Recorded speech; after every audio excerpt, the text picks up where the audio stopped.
Gracias. Bueno, pues vamos a encarar la segunda parte de la jornada de hoy, tras la pausa. Y para esto, pues voy a pedirle a Maritza que me acompañe en el escenario.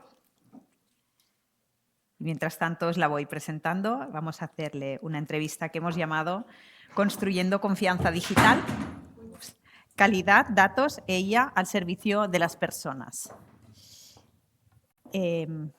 Disculpa. Maritza es una apasionada de la tecnología con propósito y el aseguramiento de la calidad del software. Como QA Lead, lideró equipos técnicos diseñando estrategias de prueba inteligentes para plataformas de alta capacidad, incluyendo aplicaciones de gamificación y salud digital orientadas a la rehabilitación cognitiva. Su enfoque combina la mitigación de riesgo con integridad de los datos de los usuarios y usuarias, asegurando que cada interacción digital sea confiable y accesible. Pues bienvenida y muchas gracias por aceptar la invitación.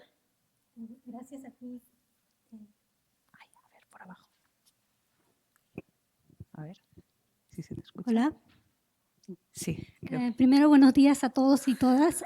Gracias a ti, Clara, por la invitación. Gracias, un placer. Pues nada, Maritza trabaja en Dual Health. ¿Quieres contarnos a qué se dedica Dual Health para las personas que no la conozcan? Sí, Dual Health es una startup en la cual desarrollamos plataformas de telemedicina, incluido los algoritmos de validación para lo que es con respecto al aprendizaje automático, con lo que son dos proyectos innovadores que tenemos, lo que es Lina y Supercap, que son juegos de gamificación para la recuperación del paciente. Actualmente tenemos clientes tanto en Sudamérica como en Barcelona y Murcia. Es una empresa que ha ido creciendo de poco a poco y ahora ya contamos con más de 10 clientes. Ajá, o sea, es una startup. Sí, es una startup. ¿Y decías recuperación de pacientes de qué tipo de dolencias? Más que todo recuperación cognitiva de los pacientes. Cognitiva. Si un paciente, por ejemplo, si un paciente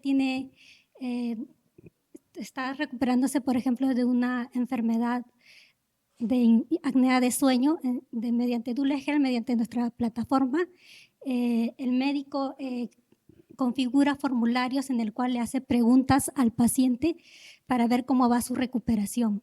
Asimismo, de Dual Health también tenemos otra plataforma que se llama Supercap, en la cual está hecho en base a algoritmos, en la cual esta plataforma se le da al paciente para que pueda contestar a los juegos de acuerdo a su nivel cognitivo, de acuerdo a la complejidad de esta gamificación.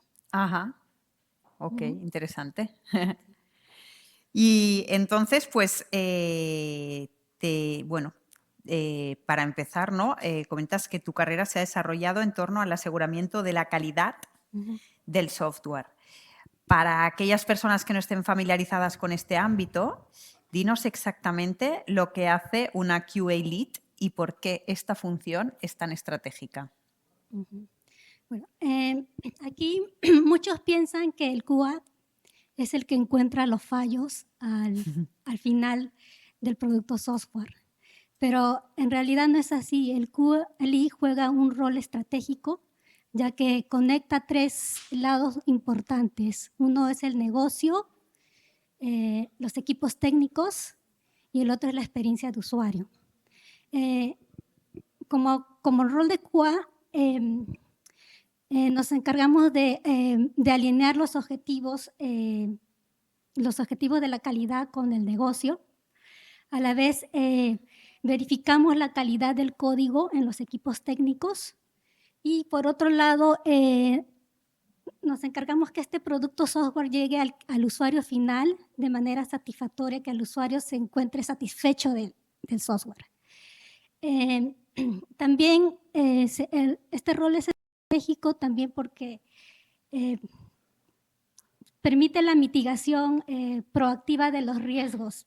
Esto quiere decir que si se encuentra un error en la etapa inicial del software, va a ser menos costoso encontrarlo en la etapa final, en la parte de producción, cuando el producto ya está lanzado. Por ejemplo, si encontramos un error en la etapa inicial, nos puede costar 1K, un ejemplo. Si lo encontramos en la etapa de desarrollo, nos podría costar 10K, 10 veces más. Y si este error lo encontramos en la etapa de producción, nos va a costar 100.000K. Entonces, y adicionalmente a eso, si encontramos este error en la etapa de producción, adicionalmente serían los costos de mantenimiento, de soporte, los parches y encima la pérdida de clientes. Por eso el rol del QA es bastante estratégico y fundamental en cada organización. Como líder de QA, me encargo del aseguramiento de la calidad desde las fases tempranas, desde la fase del diseño del software hasta su lanzamiento. Ajá. Sí, gracias por dar visibilidad, porque este es un rol que a lo mejor no es tan conocido, pero que es crucial, ¿no? Por Sí, eso que hemos querido preguntarte que explicaras, porque a nuestro entender, pues realmente es una parte muy importante. Como tú dices, pues cuanto antes se detecta un error o una posibilidad de mejora, vamos a llamar, a veces no es solo error, sino, ostras, no me da exactamente el dato como yo lo necesito, pues todo esto es crucial. Y además tú has hablado en términos cuantificando la parte económica y también de tiempos, pero luego también hay una parte que al final trabajamos personas, ¿no? Que está la parte de desmotivación, la parte de tiempo invertido, que al final es un coste de oportunidad. Así que, evidentemente, súper importante que los datos sean de calidad para huir de aquella frase tan conocida que habréis escuchado todos, ¿no? De garbage in, garbage out, ¿no? O sea, si los datos de los que partes pues, no son buenos, lo que conseguirás, no vayas a pedirle peras al olmo, ¿no? Saldrá ahí correcto. Pues algo no. Muy bien, gracias. A menudo asociamos innovación con desarrollar nuevas funcionalidades rápidamente. Pero ¿cómo consigues equilibrar la velocidad y la innovación con la necesidad de garantizar también calidad, estabilidad y seguridad? Aquí la clave está en las pruebas automáticas, en las pruebas inteligentes, la automatización. Y pienso yo que también de pasar del control de calidad a cultura de calidad. Con respecto a las pruebas inteligentes, estas pruebas inteligentes consisten en aplicar la inteligencia artificial y el machine learning con la automatización. En las pruebas inteligentes podemos definir que los requisitos, o sea, las pruebas inteligentes pueden leer el código del desarrollador o también puede leer los requisitos del usuario y de acuerdo a ello generar casos de prueba autónomos. Por otro lado, también supongamos que el desarrollador cambie el ID de un botón enviar a guardar, entonces la prueba tradicional clásica se rompe. Entonces, con la inteligencia artificial, la inteligencia artificial lee este cambio y actualiza el script y de acuerdo a eso sigue con el proceso. ¿No? El proceso no se interrumpe, sino sigue con el proceso. Entonces, otro punto también que nos da las pruebas inteligentes es que también prioriza casos de prueba. Supongamos que en un sistema se cambia el módulo de pagos. Entonces, a nivel humano, supongamos que estimamos 5.000 casos de prueba para este cambio de módulo de pagos. Pero con la IA lee el cambio en el código y con esto la IA estima 500 casos de prueba y encima estos casos de prueba los clasifica según el riesgo que pueda tomar el producto. Con lo cual, claro, menos errores, sí, menos tiempo. Correcto. Por esto nos agiliza el ciclo del QA y libera espacio a los profesionales del QA para pasar a la siguiente innovación o para dedicarse más en en el análisis, en la lógica del negocio, que esta lógica puede ser compleja o hipercomplejas. Y por otro lado también pasar de la cultura de control de calidad, que bien se mencionó, a cultura de calidad. Esto quiere decir que desde fases tempranas el QA intervenga, desde la toma de requerimiento del usuario hasta pasar a producción, porque muchas veces se piensa que el QA es un embudo, que las cosas se quedan ahí. Pero con esta cultura de calidad podemos empezar a cambiar las organizaciones y las empresas en sí. Pues esto me hace saltar a otra pregunta, que es que hablamos mucho de esto, de calidad de los modelos, pero menos de la calidad de datos. Entonces, ¿hasta qué punto la calidad del software y la calidad de datos están relacionados? Bueno, aquí yo diría que están intrínsecamente relacionados. Una no puede coexistir con la otra. Es más, diría que es la cara de la misma moneda, no la cara de la misma moneda. Por ejemplo, acá, como bien mencionaste, Clara, acá prima el principio de garbage in, garbage out. Sí. Todo lo que, si entra basura, sale basura. Sí. Entonces, ¿qué pasa si tenemos un software perfecto, 99 confiable, pero los datos que ingresan son datos corruptos, datos mediocres? Entonces, este software, por más perfecto que sea, nos va a arrojar también estos datos mediocres y corruptos.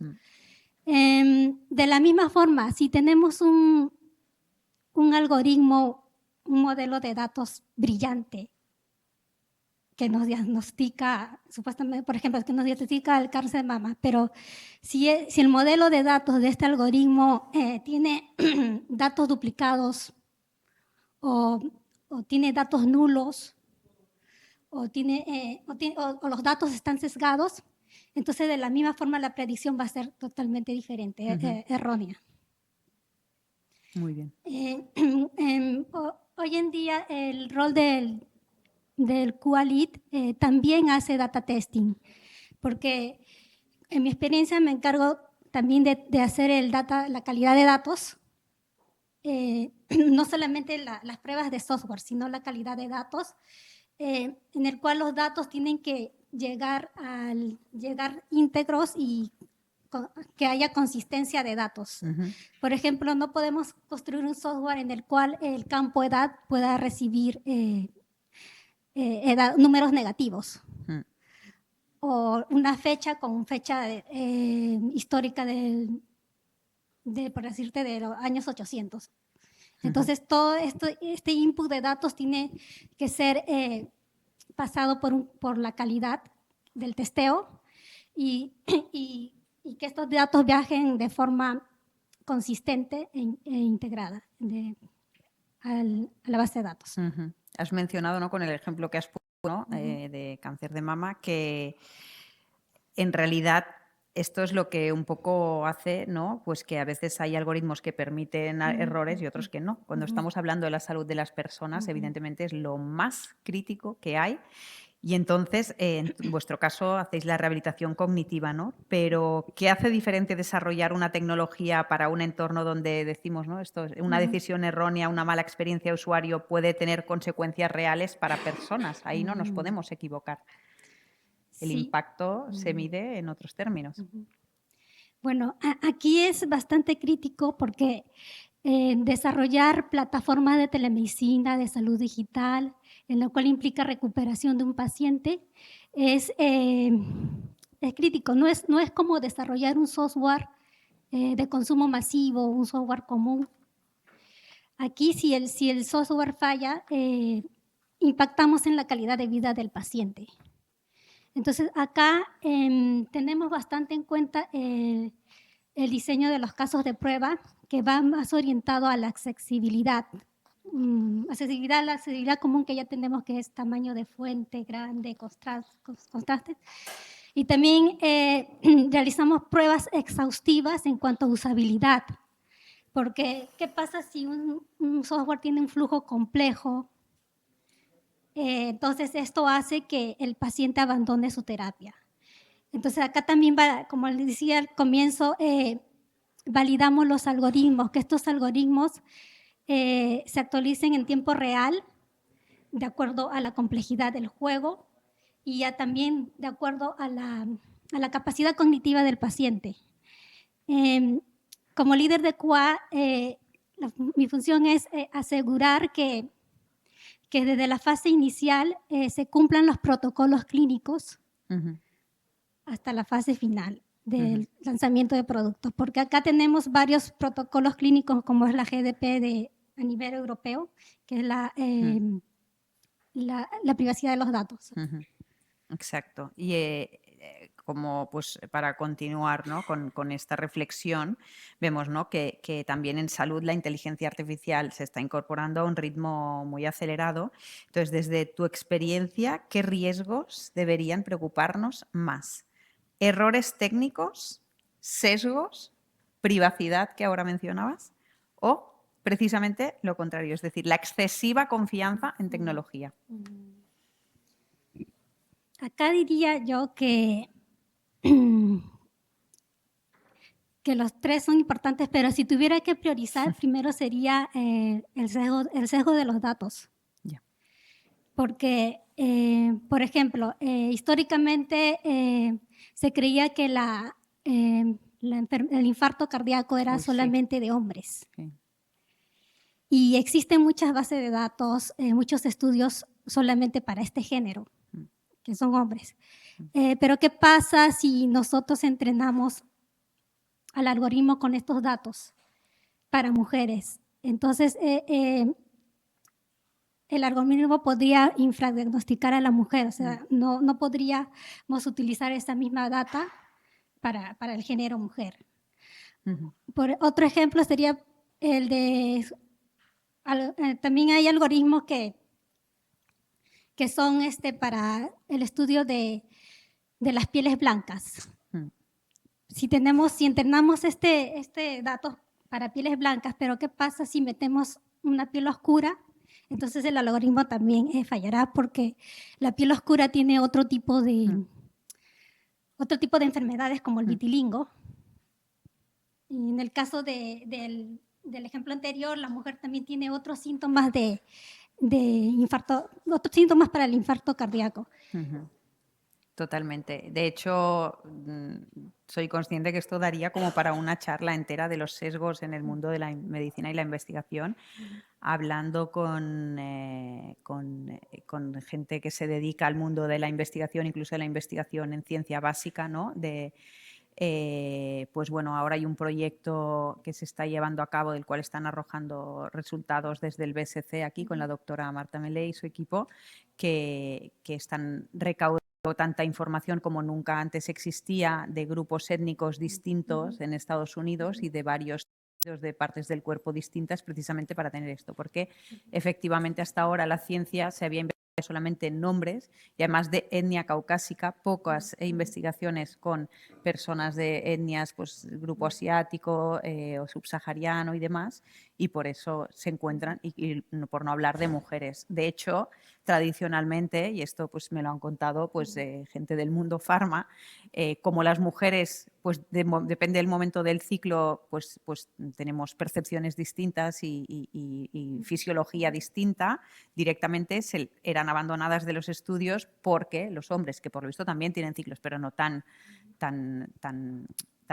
diferentes entre sí, y por este motivo, ¿no? Pues directamente era, pues investiguemos con hombres porque si no, no nos valdrá. Las mujeres, depende en qué momento esté, tal, pero es que luego ven temas como el infarto de miocardio o muchos otros ejemplos y otros de más recientes, como la vacuna del COVID y los efectos que el 30% de las mujeres sufrimos sin haber sido previstos, ¿no? En los ciclos menstruales, que esto es el sesgo de dejar de lado a las mujeres y que por suerte estamos aquí para intentar combatirlo y que cada vez sean menos, ¿no? Y hay que decir que las empresas farma, los grupos de investigación y demás son súper conscientes y que hay, por suerte, cada vez más iniciativas, ¿no? Como para intentar decir, ostras, vamos a investigar todos los grupos por igual, todos los grupos étnicos, todos los géneros, porque todos merecen, ¿no? Este acceso a este conocimiento, a esta... Correcto. El otro sesgo también está el sesgo de la automatización. Sí. Es que acá mucho se confía en la IA, pero la IA está para empoderar al profesional, no para reemplazar su juicio de experto o o su diagnóstico clínico. Entonces, esta excesiva confianza por resultados, porque la IA también te puede botar resultados variables. Entonces, aquí tiene que primar tanto tu juicio como humano o tu juicio de experto. Totalmente. De hecho, también conozco cercanamente, seguro que todos conocéis médicos, médicas, y hay una tendencia real, actual, ¿no? Que dicen que la gente viene ya a la consulta, que vienen diagnosticados, que ya sé, porque tal, como mi amigo, él pasa lo mismo, tiene tal, ¿no? Y de hecho, alguno me ha dicho, bueno, menos mal que soy cirujano y operar, de momento la IA no te puede operar, pero no sé, igual aquí cuenta de algo mi experiencia, ¿no? Y además también los médicos te dicen, no hay dos pacientes iguales, no lo hay. Ahora estamos intentando cada vez avanzar hacia la medicina personalizada y tratamientos personalizados, pero hoy en día, por desgracia, todavía no es una realidad. Con lo cual, ni siquiera un mismo tratamiento que le des a una persona con unos mismos síntomas, una misma dolencia diagnosticada, no responderá igual. Con lo cual, ¿cómo lo va a saber la IA si no un médico que, pues, de lo que ha estudiado y con el acceso a cosas que igual todavía no están publicadas, que es lo que ve la IA, ¿no? Los datos de que dispone? Todavía ahí, pues, también el sesgo de la automatización, sin duda, es otro red flag que hay que tener en cuenta.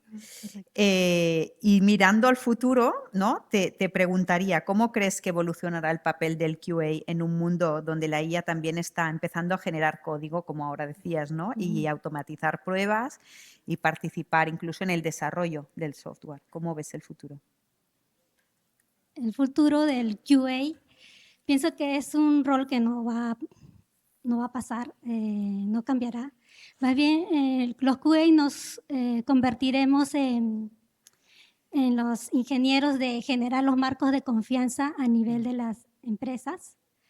Y también nos enfocaremos más en validar la lógica del negocio. La lógica del negocio compleja, súper compleja, porque cada vez el usuario final pide ciertos requerimientos que a veces se tiene que aterrizar. Entonces el QA nos enfocaremos más a esto. Y pienso que adicionalmente también seremos los auditores del código que nos genera la IA. Totalmente. Totalmente. Y como para cerrar, te diría, si tuvieras que resumir en una sola idea, ¿qué significa construir tecnología con propósito? Hablábamos del impacto, ¿vale? Pues el propósito. ¿Cuál sería el mensaje para futuras generaciones de profesionales de datos e inteligencia artificial, como tantas personas que me han saludado aquí en la pausa, que son estudiantes ahora aquí, con la idea de entrar en el mundo laboral pronto? ¿Qué les dirías? Construir con tecnología con propósito es recordar siempre que detrás de cada línea de código o modelo de datos hay una persona a la cual le podemos mejorar la calidad de vida. Y también no olvidar que los datos no nos pertenecen, tener en cuenta eso. Y porque en el campo de la medicina, como mencionó Clara, los datos médicos son los datos más sensibles. Porque si un dato es filtrado públicamente, el usuario final pierde la confianza con el software. En cambio, cuando le damos al usuario el control de sus datos, por ejemplo, en los términos en condiciones que se pone en el lanzamiento de un producto, generalmente casi nadie lo lee. Entonces, darle al usuario el control de datos, por ejemplo, decirle al usuario, acepto compartir mis datos para mi reporte clínico, pero no acepto que mis datos lo utilices para el entrenamiento de tu IA, por ejemplo. Entonces, darle control a ellos. Esto genera un respeto para el software, el producto software. Y bueno, para los jóvenes les recomendaría que no se entusiasmen, que se entusiasmen bien por las herramientas tecnológicas que van apareciendo, herramientas de IA, pero también que se entusiasmen por el resultado que genera estas herramientas, pero estos resultados positivos en bien de la sociedad, de las personas. Muy bien, Jolín, un buen cierre. Y lo de leer las condiciones también daría para otra charla. Sí, esa sería otra charla de lo que es Esto, cookies. si me permites hacer la pregunta, o sea, ¿cuántos de los que estáis aquí, cuando las últimas apps que os habéis descargado, habéis leído las condiciones? ¿Quién lo ha hecho? Tú. Y Cristina. Y Guillem. Lo habéis leído, pero leído. Os felicito, ¿eh? Yo reconozco, después de haber visto un reportaje que no me acuerdo el nombre, que aluciné, o sea, no sabemos, o sea, es alucinante lo que, incluso cuando contestas una encuesta te piensas que solo está, no, porque luego hay datos cruzados, o sea, es alucinante. Y no todos, pero sí que o me lo leo en diagonal rápido, o sea, no invierto el tiempo de leerlo. Pero os digo que en una última cosa que me registré, tal, ponía datos, tal, me lo quise leer y al darle al link era aquello, error 40, en plan, página no existe. Dije, ostras, directamente no se han molestado y les avisé, digo, no sé si es la primera en avisaros que esta página legal no funciona. No me contestaron, no sé si lo saben, ¿no? Pero a veces lo que he hecho es copiar y seleccionar todo el texto y pasarlo por ChatGPT, decir, ¿hay algo destacable que te, ¿no? que te sorprende? Porque hicimos un ejercicio en clase con Tegrim, tú estabas, ¿verdad? Cuando un día miramos desde un mismo sitio que estábamos en clase, dije, ¿cuántas tenéis un smartphone en el bolsillo? Vale, ahora vamos a abrir Uber y Cabify, ¿vale? Y vamos a mirar, estamos todas aquí, en el mismo sitio. Y vamos a poner Camp Nou, por hacerlo rápido, no poner una dirección, número, tal. Vamos a poner, a ver qué nos pone a cada una de nosotros, ¿no? Y entonces, o sea, evidentemente nos daba diferencias muy, muy, muy grandes, o sea, desde 11 euros hasta 17, 18 euros, ¿no? O sea, diferencias muy, muy grandes. Y había quien decía, no, esto es por el tiempo. No, el tiempo es el mismo. O sea, lo estamos mirando el mismo día, a la misma hora, en el mismo sitio. Porque si una lo mirara desde un sitio, aunque fuera la misma distancia y tal, no, no. Estábamos en el mismo sitio, a la misma hora. ¿Cómo puede ser, no? Y entonces, pues por lo visto, tanto Uber como Cabify, ahora Guillem nos lo confirmará si ha hecho la misma prueba, que una de las cosas que le das permiso para mirar dentro de tu móvil es qué nivel de batería tienes, qué tipo de móvil tienes. O sea, el más caro era la persona que tenía el móvil, el iPhone 17 Pro Max, no sé qué más avanzado, era el que le daba más caro, efectivamente. Pero también según el nivel de batería que tú tienes, entiende que estás más desesperado y tal, ¿no? Entonces es como, no sé, a lo mejor yo nunca me lo había leído y soy usuaria de estas aplicaciones, ¿no? Pero, Guillem, sisplau, espera. No con este caso de Uber o Cabify, sino que por lo menos he oído que hay supermercados en Estados Unidos, supermercados físicos, no solo ya los online, sino físicos, que quieren hacer esto al vuelo con la persona, que ya no puedes ni siquiera leer el precio en la estantería y saber que vas a pagar eso, sino que es un, bueno, yo cojo el producto y en la caja ya me dicen a mí en concreto cuánto me quieren cobrar. Sí. Esto lo he leído hace poco, Walmart en concreto, precios dinámicos en un supermercado. Esto aquí ya nos abre el melón de la ética. Porque, mira, yo si no puedo ir en Cabify y tengo que coger un bici o tengo que ir andando y llegar un poco tarde, es una decisión que no me cambiará. Ahora, en productos de primera necesidad, como es la comida, poner ahí precios dinámicos, en mi opinión, es un límite a la ética. ¿Habrá que traer de vuelta el regateo? Pues igual sí, ¿no? La lechuga, venga, no, el de atrás da más, ¿no? Venga, te la llevas, ¿no? O sea. Puede ser que tengan acceso a que sepan que has comprado cuando en alguna otra aplicación. Espera. Si queréis hablar, por favor, Repite, Cristina. Que es un supuesto no verificado, pero igual tienen acceso a cuántas veces has dado clic, ¿no?, en otra aplicación que es de compra, ¿no? Comprar cosas. Y si a lo mejor compras 2 veces al día, pues pueden decir, esta persona tiene poder adquisitivo, por tanto, ¿no?, es más propensa. Sí. Yo no sé dónde había visto esto, que según donde me conectaba con el ordenador o con el móvil, me daba cosas distintas. Así. ¿Sabes? Entonces, claro, lo probaba con mi pareja. Oye, a ti te da el mismo precio, porque a mí me dice que soy premium, pues que a él también le da más barato. Entonces, ¿para qué soy yo premium? Si tú pagaras menos, ¿no? Era Sí. de hoteles.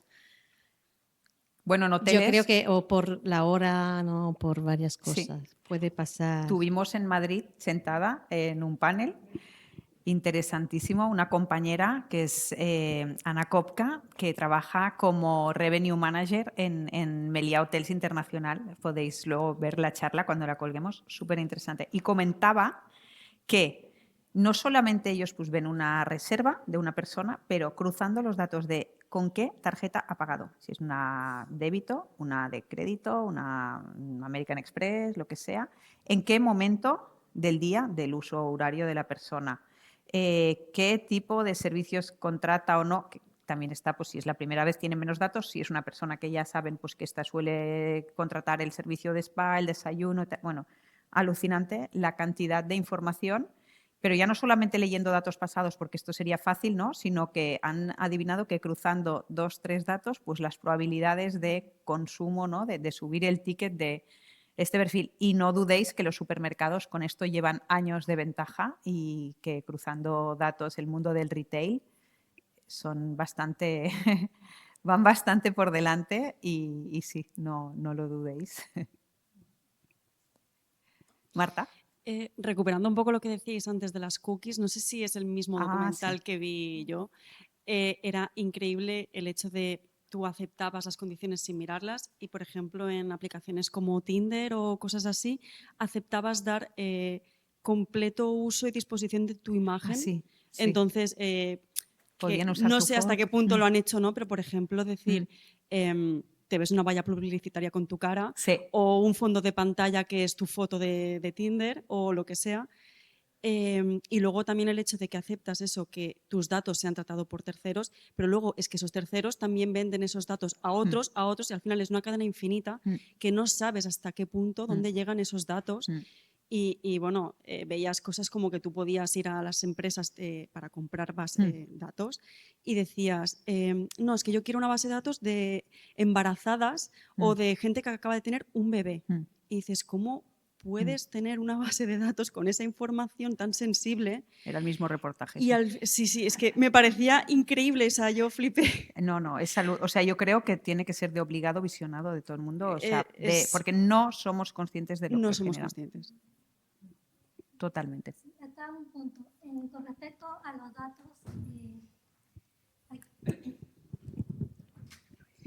con respecto a la privacidad de datos, acá hay un tema clave. Acá, para las pruebas de software o los modelos de datos, estos datos que son privados, porque a muchos de nosotros no nos gusta compartir nuestros datos. Entonces, acá sería que tanto en el software, en las pruebas de software, como en el entrenamiento de los algoritmos, utilicemos la IA, hablo en el entorno de TI, utilicemos la IA para transformar estos datos, pero hacerlos semejantes a lo real, pero convertirlo en datos anonimizados o ficticios para que dé más confianza al equipo técnico en hacer sus pruebas y en total libertad que está probando con datos anonimizados. Totalmente. Entonces, rescataría ahí ese punto de la, Buen consejo. de la privacidad de los datos. Muy buen consejo. Buenos días, soy Joel, estudiante 42. Y tenía una pregunta sobre las tecnologías basadas en la salud, enfocadas en la salud. ¿Qué opinaba Maritza sobre las neurotecnologías y las interfaces ordenador-cerebro? ¿Y qué futuro nos espera con este tipo de tecnologías y para tratar cosas como el ELA, que ya se está tratando, o cosas más mentales, como puede ser la esquizofrenia o puede ser el trastorno de estrés postraumático o demás?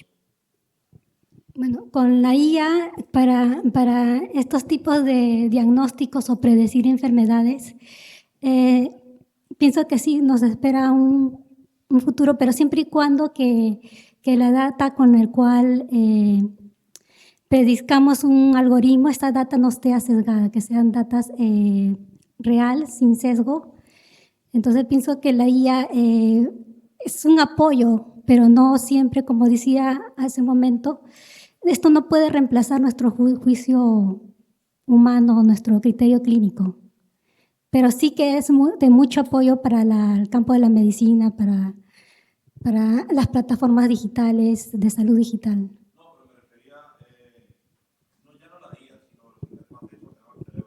¿Las interfaces de usuario te refieres? No, es los implantes cerebrales que conectarían el cerebro humano con un ordenador y que podamos usar este ordenador desde nuestros pensamientos o directamente que actúe desde el propio sistema cerebral. Es una pregunta un poco Ciencia ficción. compleja, pero yo pienso que vamos a llegar hasta los hologramas. Y luego, claro, o sea, en la parte, en las películas hemos visto también de todo, pero la aplicabilidad, sí, pero que la aplicabilidad y la ética, o sea, ¿no? De la misma forma que no se ha aprobado la clonación de la oveja Dolly, sí, pero de la persona, a pesar de que haya una persona que haya podido perder un hijo, ¿no? Pues no hay quien se atreva a clonar eso, ¿no? Entonces, realmente, precisamente en el mundo de la medicina es donde hay unos comités éticos más fuertes a la hora de poner en marcha cualquier proyecto, porque evidentemente, pues bueno, pues hay que ver, ¿no? Pues que no esté la ciencia por delante de, al final, unas normas generales de conducta y de convivencia. No sé si Cristina querías añadir. Si Es no, que ya no tiene que ver con esto, tiene que ver con lo anterior, con lo cual si vamos mal de tiempo no. Vale. Bueno, si eres Era muy breve sobre- me sabe mal adelante, pero Que, por ejemplo, lo de recopilar datos, sí, no me acuerdo qué plataforma vi, pero era una normal, nada de lo fuera de lo común. Y ponía, si le das, ¿no?, aceptar a nuestros partners para que ellos tengan acceso le pasaremos tus datos. Y claro, esto está basado en el hecho de que se piensan pues, que el ser humano es perezoso y cómodo y no querrá mirar todo esto, lo que obviamente dices, bah, y déjame en paz. Si te pones a mirar, claro, no solo que van páginas distintas, por lo que no puedes hacer copy-paste, porque tendrás que dar a un botón manualmente. Había 350 partners. Entonces, claro, tú puedes dar sí o no. O estás ahí, no, 350 veces. Vale, pues a veces son 5 minutos, ¿no? Pero la mayoría de gente diría, pero quítame estadísticamente esto. la gran mayoría de Entonces, gente claro, no son muchas empresas, 350. Y luego se multiplica. Muy bien. Pues nada. Como era una reflexión más que una pregunta, te agradecemos. Y ahora pues daremos paso al segundo panel. Por eso pido a Esther Capugis de l'escenari. Muchas gracias.